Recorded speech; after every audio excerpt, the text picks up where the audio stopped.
రెస్ట్రిక్టెడ్గా అంటే కన్ఫైన్ చేస్తూ ఏం లేవు సార్. ఇవి నాకు నచ్చుతాయని కన్ఫైన్డ్గా ఏది చెప్పలేను. నాకు శేఖర్ కమ్ల గారి సినిమా అంటే ఎలా పొద్దున్న లేచి అంత ఎక్సైటెడ్గా వెళ్ళి సినిమా చూస్తానో, ప్రశాంత్ నీల్ గారి సినిమా కూడా అంతే ఎక్సైటెడ్గా చూస్తాను. కన్ఫైన్మెంట్ ఏం లేదు సార్ నాకు. ఇవి బాగా ఇష్టం, ఇవి బాగా ఇష్టం అని అన్ని సినిమాలు చూస్తూ బాగా. శేఖర్ కమ్ల గారు కానీ క్రిష్ గారి సినిమాలు కూడా నీట్గా అవి ఇష్టం. అట్లని మంచి ప్రాపర్ కమర్షియల్ సినిమాలు అవి కూడా అంతే, అన్నీ సమానంగా చూస్తాం. ఒకే హై, ఒకే excitement. Right.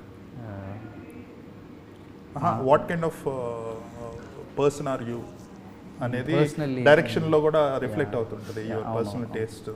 So what kind of films you ఇప్పుడు ఇదంటే దిస్ ఇస్ కంటెంట్ డ్రివెన్, ఫ్యూచర్లో కామర్స్ని కమర్షియల్ ఫిల్మ్ని చేసే ఉద్దేశాలు కూడా ఉన్నాయని చేయొచ్చు sir. But definitely every individual has their own pick కదండి. సో అదైతే ఉంటుంది.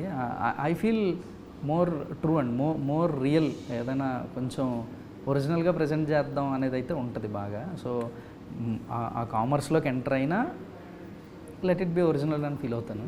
సో దానికోసం ట్రై చేస్తా.